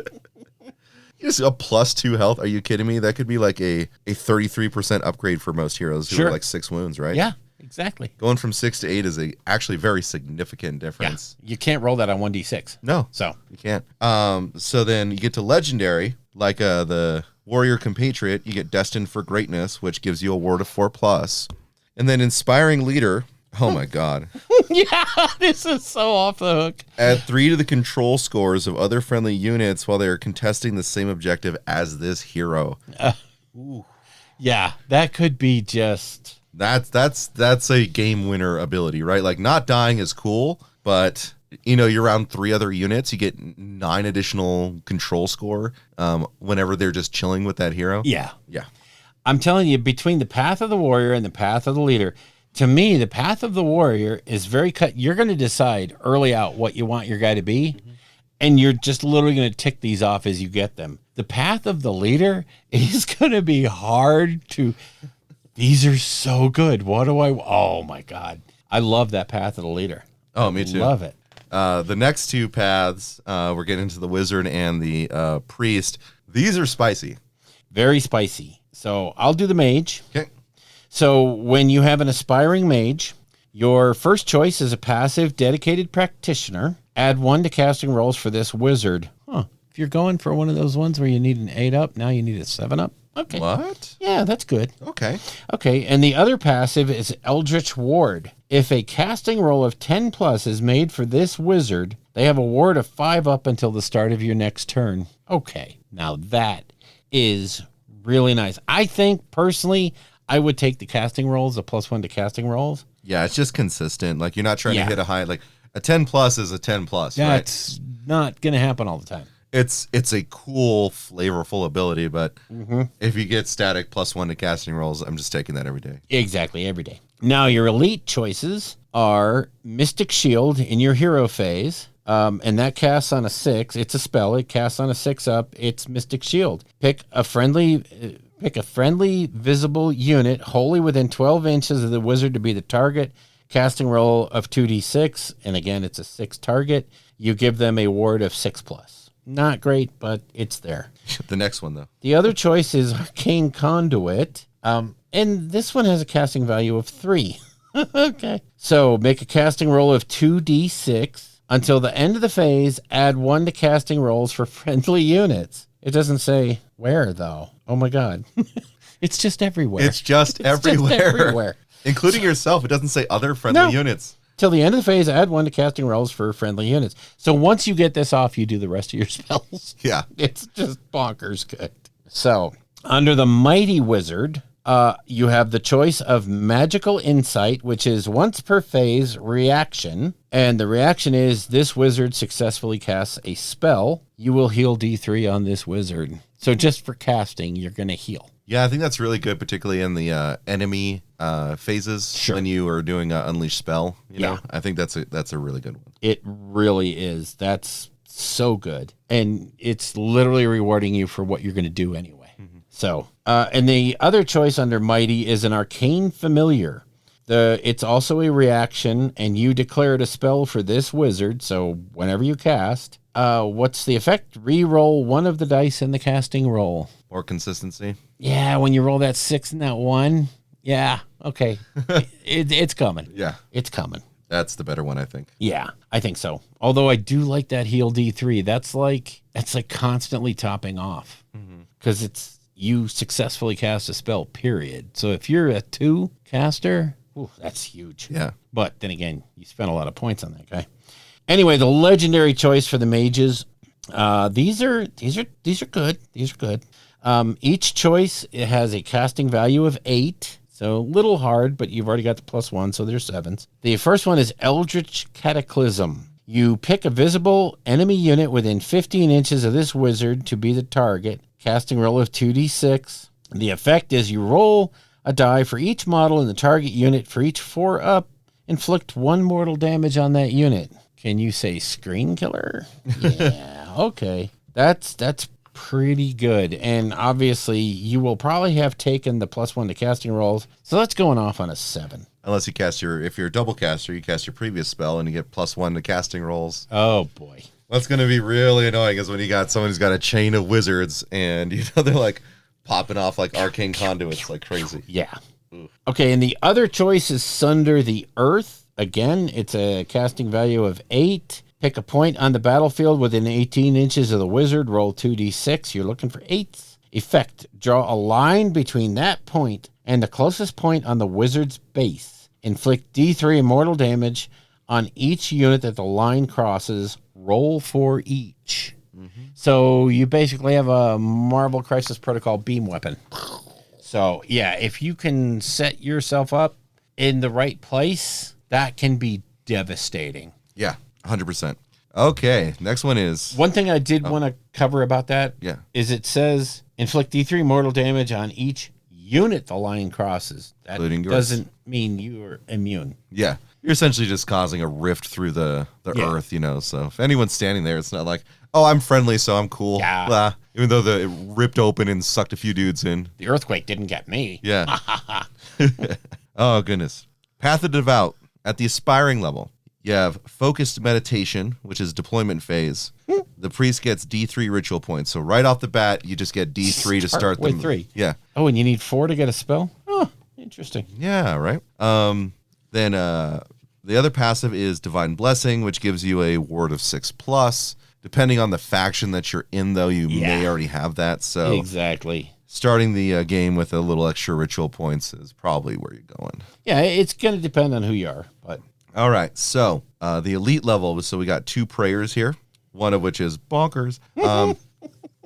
First one is Righteous Conviction with a chant value of 4. Make a chanting roll of D6. Pick a visible friendly unit wholly within 12 inches of the priest. Until the start of your next turn, add 1 to wound rolls for combat attacks made by that unit. +1 to wound. Always good. Very nice. Always good. The next one is once per battle in your hero phase with a chant value of 7. It's Resurrection. Make a chanting roll of D6. Pick a friendly infantry hero that has been slain and return them to the battlefield. Set that hero up wholly within 3 inches of this priest. That's just cool.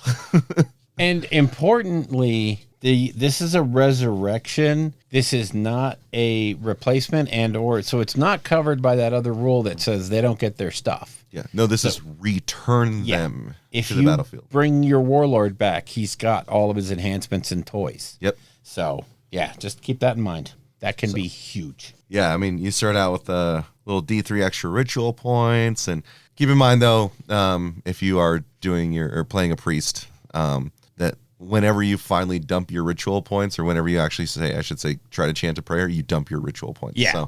So that D3 can go away before you have a chance to enhance it up for a resurrection. Yep. All right, Mighty Heroes. We got 2 passives here. The first one, Master of Ceremonies. Each time you make a chanting roll for this priest, you can roll 2 dice and pick 1 to be the roll. That is so fun. So good. Oh my God, that is so good. And that's passive. That's all the time. Yep.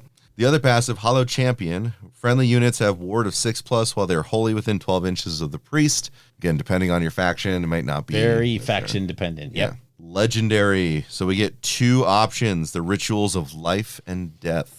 So starting with Ritual of Death, it's got a chanting value of 6. Make a chanting roll of D6. Inflict 1 mortal damage on each enemy unit on the battlefield. Inflict D3 mortal damage instead if the chanting roll was 9+. And so you roll for each of them. You just boom.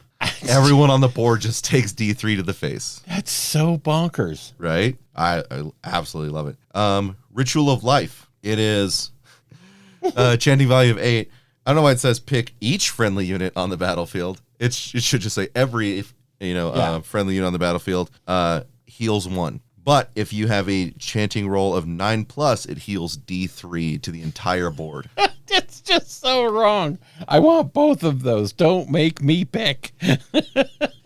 I mean, they're both so good, right? They're so strong. And it's just going to be, what's your theme? Yeah. What's your overarching view of your warlord? Those are so good. I mean, if I was going to go the consistent priest path, I'd probably focus meditation, righteous conviction, master ceremonies, and a ritual of death. I think that would be the way to go through it, because I mean, you get your lower end chanting rolls, right, for still good effects. I mean, D3 mortals the board. Hello. It's just bonkers. In a way, I think that's more valuable than healing the board. It really is, and that's in your hero phase. It's not once per battle. It's just do it. Yeah. 5 turns of D3 mortal wound. Well, you're not going to always have 9 points, but still, you're a mortal wound machine. Yeah. Especially if you're sitting on the back of the board doing nothing but generating ritual points, trying to finish your quest, right? Ugh. Yeah.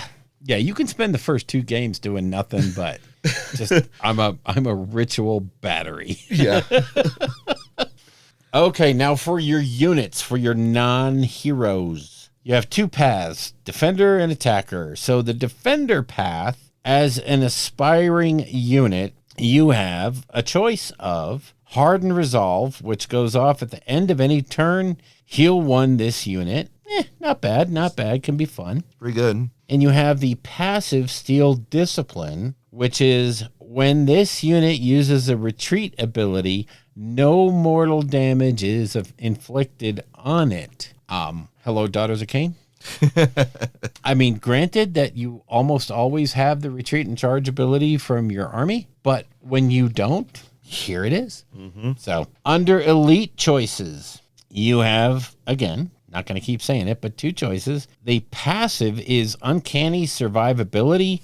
You gain a 6+ ward. So if your faction doesn't have it baked in, there it is. It's yours. The other choice under elite is once per battle, any combat phase, Unbreakable Formation. The effect is to subtract 2 from the rend characteristic of weapons used for attacks that target this unit this phase. When you're in a last ditch, I need to hold this objective, and I can't deal with your rend, Mr. Hero guy. Yeah, pop that.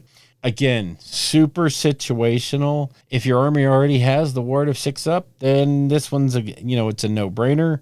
But again, I think if your army doesn't have the baked in 6 up, that might be the better choice because it's all the time. It's passive. Yeah. Now, the Mighty Defenders.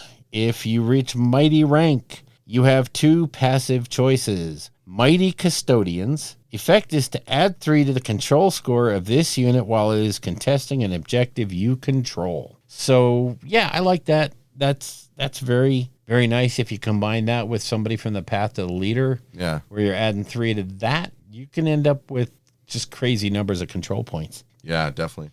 The other passive is Battle Scarred Veterans. The effect here is before allocating damage points to this unit, remove 1 damage point in the damage pool. So, yeah, it's basically soaking off 1 wound every time you take damage. And that's every time you take damage. So that's shooting phase, strike, fight first phase. So that could have a lot of utility. Definitely. Over time. It kind of depends. If you're using a particular unit to be objective grabbers, the Custodians might be your choice. Whereas if it's just a frontline fighter, you want this unit in melee and hitting things, I think Battle Scarred Vets is your choice. Yeah. And then your legendary unit, your legendary Path of the Defender, both passives. The first one is Warriors of Renown. All of a sudden your ward goes to 5 up. That takes some thought there. That's a 33% chance to, ignore wounds. The other choice is Indomitable Defenders. The effect is the unit has strike first while it is wholly within friendly territory or contesting an objective you control. Super situational, but super good. Yeah, I mean, there's a really good path for this defender, for the Path of the Defender, where you take the heal 1, once per battle, subtract 2, reduce damage by 1, and ward of 5+ to just sit there and tank, right? Yeah. It's more like, I think that would be the anvil that's walking up behind your front line. Yeah. Whereas if you could take a different Path of Defender, which is focused on your backline units that are keeping and holding the objectives, and combined with, as you said, with the Path of the Leader, who's able to just jack the control score up. Yep. Yeah, good stuff. So you're going to make a fun unit from that path. Trust me. Yeah. All of your anvils that you already have in the game, right? This is where they sit. This is what they want to do. Yep. On the other side of that is the Path of the Attacker. Again, non-hero units. So when you're aspiring, your options are once per battle, any combat phase, full-on attack, which is add 1 to hit rolls for attacks made by this unit this phase. So free all-out attack once per battle. I like it. It's, it's basically saving you a command point. Maybe the better one, though, this unit can use charge abilities even if you used a run ability in the same turn. Oh, wait a minute. That's just good. Yeah. That's just flat out good. Run and charge? Yeah, I think I'm going to pick that for an aggressive attacking unit. Yeah, maybe. I mean, unless somehow the unit already has that, right? Which is like what, Slanesh?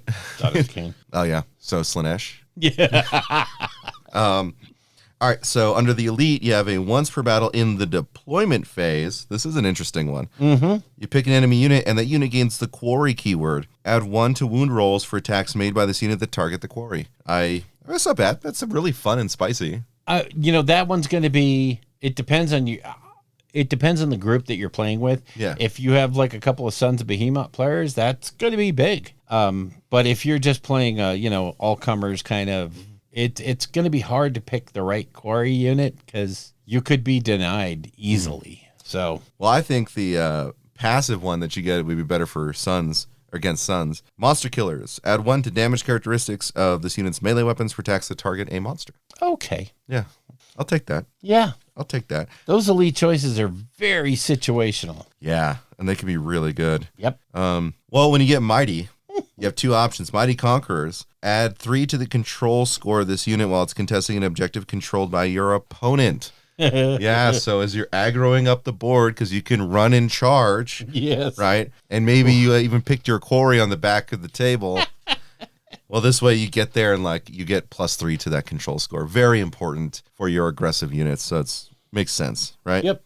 Then the other passive they have for Mighty is Frenzy. Throwback to Barbarians. Mm-hmm. This unit has a ward 5+ if it used a fight ability in the same phase. So if you get that charge off and you crack, then you've got a 5+ ward to sit back on. And this is really good for those units that attack really, really well, but have tissue paper for armor. Yeah. Your little Sylvaneth units, your Liberators, your Witch Elves, you put that on them. Oh my God, they're going to use a fight ability. So having a 5+ ward, very nice. I think so too. But also the control score. So what I think is really telling right now, just looking at these, you can actually think, I'm just even thinking of okay, I want a unit to follow this part of the path of the attacker, and then this one to follow this part. Yeah. So what I'm doing is I'm using not just what that unit is as a hammer, right? Mm-hmm. But using it based off the upgrades they get so I can have them go to the place I want them to do the thing I want them to do. Legendary is a tough choice. Oh, boy. So they're both passives. The first one is Weapon Master. Add 1 to the attack characteristics of units' melee weapons. Just good. That's just flat out good. It's just good. Or the other one, which is add 1 to the Ren characteristics of this unit's melee weapons with honed gear. That's just flat out good. It's a tough one, right? That's a hard one to call. Again, if you have a lot of death, if you have a lot of ignoring rend in your meta, it makes it a little more obvious. But honestly, to me, I'd have to go with the attacks. Just volume of dice is so big. So big. Well, on some units too, that's where it would really matter. Like your Blender Night Haunt units that just have swords and run up there, and even though they can't be, rended, still die like, flies, but they just shred everything, So yeah, I mean, it's gonna have to depend on the unit itself, right? It is, and it's the choice you have to make on the fly, because I mean, if you have that unit that is squishy, giving them the fight first as well as +1 attacks, you very well might eliminate whatever you're up against before it has a chance to blenderize you. Yeah. So, but then again, that could backfire. And, this is why we play the games and don't just think about them. So. Exactly. It's all going to depend on the unit. There's no easy answer for some of these. I mean, there's somewhere I feel like here's the way I think I would naturally progress with a character, right? Or with a unit. But the flexibility, and it's crazy. It's just 2 options per level, but it's so flexible. And they've made them, in almost every case, they've made them hard choices, sometimes dictated by your faction. I mean, let's be real. Yeah. If you already have the ward of 6 because you're death, those options they're off the table. Yes. So, but for a majority of the time, these are tough choices to make. And having an idea, I like what you said, I have 2 units in my order of battle that I use as my hammers. Mm-hmm. They're going to take the path of the attacker, and each one's going to go down that separate. They're going to do different things. Yeah. And then I have a couple of units that I use as anvils. They're going to have the defenders, and they're going to be different. And they're going to, this one is designed to hold my home point. This one is designed to hold your points. So you're going to tailor your order of battle around how you want to play. Yep. You might forego the defender stuff completely and just say, I'm all out attack. Yeah. I'm going in to become a blender, a Vegematic. Yeah. So I like it. I like everything they've done there. I really like the changes they've made to the scenarios. Me too. And as long as they don't have ill thought out scenarios in the battle tomes, they've made it to where each of the scenarios is no longer onerous to play if you're the other person. And honestly, they have the option in front of them now to make the battle tome scenarios not suck. Yeah. Not be the thing that the other guy doesn't want. You know, the old Slaanesh one, was it Slaanesh or Tzeentch? The old Tzeentch one where if you didn't fly, you died. Oh, yeah. You know, everybody wants to play that because I'm Stormcast. And at the top of turn 2, my army's dead and you win. Yeah, let's play that again. That was fun. You know, those were some very ill thought out scenarios. Yeah. And what it lacked was a reason for the other person to play it. Mm-hmm. It was not fun. And even a lot of times the bonuses that you got for just playing the scenario weren't enough for what you were giving away to your opponent. So, well, good choices. Don't know when the Skaven Battle Tome is coming out, but dear God, I hope that they don't try and like mess that up, you know? Where they come in and like, here's a stupid situation for you to play in, right? Yeah. Like something where like everyone actually wants to play those scenarios, even if they're faction packed, right? So let's see. Yeah, next week's releases have nothing to do with Age of Sigmar, which is so sad. They got us all going. You buggers. So for next week, it's a Necromunda week. The Book of Desolation comes out. Deep within the dust wall lies the ruins of Hive Secundus, where the twisted, mouse-trained gene stealers dwell in defiance of all things holy. So, yeah, there we go. Vansar Hunters, Tech Hunters, mouse-trained gene stealer abomination gang, Oris Spire Hunters. I like that little critter in the back. That's kind of cool. Let me see. Malkadon, Yeld, and Jakara Spire Hunters. Yeah, they look sharp. Okay. And then some, sentry guns. That's cool. Those are actually just cool looking. Yes, those are very cool looking. But yeah, I like that. I like those. Hope they have 40K rolls.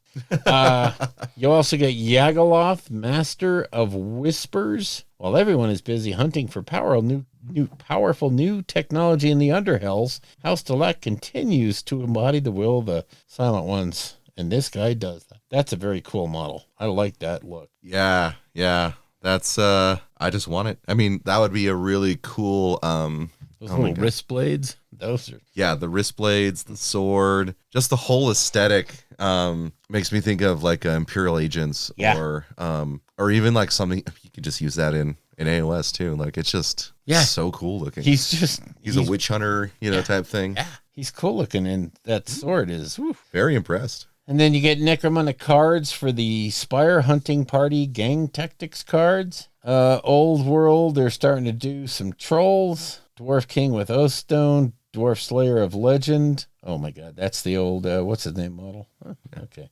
Gotrek. Yeah. Dwarf Miners, Dwarf Cannon and Organ Gun, Gyrocopters. Oh, I love Gyrocopters. And then a bunch of old terrain. Oh my God. Oh, that terrain though. I have that piece right there. The centerpiece, the cottage I have that all painted up. Took that to, what's his name? Took it to LVO. And then the Tower Keep, the cottage, and of course the old walls and fences. The Arcane Rune set's coming back. Oh, the Hill set's coming back. So very nice. Nice terrain coming out. And that's very applicable to AoS. Oh yeah, that is spicy. Any game you want to play, really. That is spicy. Yep.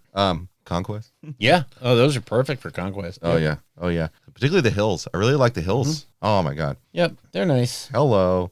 The only problem is they're a little thin on the top. They won't hold stands of units, even for, Old World. They're a little small, but okay. Under box games, we're going to get the Hobbit Motion Picture Trilogy, Hunt for the Arkenstone, a Middle-earth adventure game. Yawn. I'm sorry. I lost interest before you finished reading it. Yeah, exactly. I kind of fell asleep there. Like Hunt for the Arkansas. Who cares? Like I saw Hobbit, right? And I was like, oh, hell yeah. Because, Lord of the Rings and the Hobbit game are pretty cool. Yeah. But it's... Oh, did you see they're redoing Middle-earth Strategy Battle Game? They're coming out with a new edition. A new edition already. People were just really starting to get back into it. after Battle of Pelennor Fields, which I did not realize was 6 years old. Holy crap. Yeah, that blew me away when it said that. But yeah, they're coming out with a new edition and coming out with a new, this one's called War of the Rohirrim. Mm-hmm. And it's coming out with a base book and then Armies of the Lord of the Rings and Armies of the Hobbit. So basically, I think 3 big books. So I'm looking forward to that. I don't honestly see anything wrong with the rule set as it is now. It's pretty much the number 1 rule set. Yeah, I don't know where else to go from there. But hey, they've got talent over there, obviously, so they must have found something that they can work on and tweak. And yeah, they're probably not going to make major sweeping changes. It's probably just codifying a lot of the different things that came out in the different books and putting it all into 3. That would make sense. Yeah. That would make more sense than like a whole new edition, because like why change what is almost a perfect game? Yeah, it's your most respected rule set. But the guys that are in charge of it are also very, very smart. And hopefully they didn't have to give in to marketing. Also coming up is the Krieg Special Edition. So if you like the Krieg book, there's a very cool edition coming out. Fill yourselves with Nazi stuff. So actually it's World War I, but yeah, anyway. Yeah, it's definitely trench warfare looking. Yes, it is. So yeah, no Skaven next week. I mean, we had to go through it just to see if they were going to give us what we want with AoS. But looks like 2 new gangs for Necromunda. I'm still cool with that. Yeah. But otherwise, I don't know when they're going to release it then. I mean, maybe next weekend might get the pre-order. Next weekend's going to be Blood Angels, I believe. So probably the weekend after. Well, I mean, announced. It'll be announced next Sunday. Yeah, probably. Yeah, probably. I mean, I would hope so. Yep. Because let's see, we're going to get the Blood Angels, what's obviously the Blood Angel trailer, information on Friday. Yep. I believe. And I'm excited, man. I know, it looks good. Whenever they drop a trailer like that, it's usually something pretty cool is about to hit. And even though I don't like Blood Angels, it's still, cool to see that stuff. Yep. But so that was our deep dive, just almost line by lining the Path to Glory. Men who read book. But this is exciting. It's simple. Streamlined, I think. Yeah, streamlined might be the better word, right? It's not simplistic, you know. It is very straightforward. We don't have too much fluff. Right. The BS that we used to have to deal with when we had to sit there and calculate all these different things. It's like, I'm not playing Nurgle, don't make me tally. Yeah. But we still had to, and now it's just straightforward. I really like where this is pointing. And I'm really excited to see Skaven will be the first foray into what Path to Glory means for battle tomes. Yes. Right. I'm very interested to see what they do and where they go. Yeah. And hoping that they don't ruin what seems like a very good start to Path to Glory. It's clean, it's streamlined, it gives you a lot of options. Doesn't give you so many options that you're snowed under and you're buried in paperwork like some of the others. And I don't mind if there's a little bit of tracking quest points. Nah, we're not talking super difficult here. Yeah. This is not hard right now. Please don't add terrain. Don't add. You can add a currency and a special way of obtaining that currency to each one of the battle tomes. That'd be fun and flavorful. The Skaven are going to be collecting Weirdstone, and once they have 10 of those, they can trade it in for 4 glory points or 2 renown points. Okay, great. That's perfect. Fine. Wonderful. It fits in with the rest of my stuff. Yeah. So, love it. Yeah, the territories would kill me. Yes, if you get into some crazy, if they're on this quest, your army is affected by this condition. No, don't do that. Hopefully they learned. I think they did. I mean, the core rules, there's no room for territories, so I don't think those are coming back. There's no room presently for injury and stuff like that. Right. So core rules, if we just take that at base, that's what's up. And I hope it doesn't go the way of our last edition where it's like when you really want to play the game in a good and fun way, you have to revert back to core book, right? Yeah. I think core book should be built upon, but not like in such a degree that we get trash. Right. No territories. Territories show up, I quit. Yes. Yes. I'll flip the table and walk out. Yeah. Rage quit. Speaking of rage quitting, I was just about to ask, what number do I need to put in this random number generator? Random.org. Please give me something between 1 and 126. That is the number of tickets. 1 and 120. Oh, let me randomize this. It's alphabetical right now. Hang on. Okay. All right. I got the true random number generator here with between 1 and 126. Can I get a drum roll? No? Okay. You ready? No. All right. The number is 62. Oh, wow. Okay. 62. Okay. Well, he did sort of, okay. Wow. I'm going to go ahead and say his name. I'm going to say his name. Okay. It's Charles Soul Chuckles Fox. Oh, Charles. I hope you don't mind, but you did all the things. So you got multiple tickets. So very nice. Well, Charles, congratulations. Yes, indeed. And I believe, well, I know I have your email address. I'll reach out to you here, or I'll tap you on the Discord real quick, and we'll figure out how to ship it out there. Sounds good. Congratulations. Yes, sir. Thank you for everyone who participated and put your entries in and said all the nice things that Bill did not make me privy to. So he only knows what was said, and I do not. Well, I mean, it's on the YouTube channel. That's how I looked it up. So you think I watch our own channel? Jeez. No, I literally had to search for it. I had to put it in the search bar. I don't have a link to it. Yeah. I'm like, I'm subscribed. Why can't I not see this? And then I realized that the one I'm subscribed to is the old one. And I'm like, oops, it's subscribed. Hey, it's okay. I wasn't in the drawing. So that was so. Too many times. I think Bill only had 2 entries for himself. Yeah. And the winner's me. Yay. All right. Congratulations, me. I'll be shipping it to you as soon as I can figure out. I'll ship that out to myself tomorrow.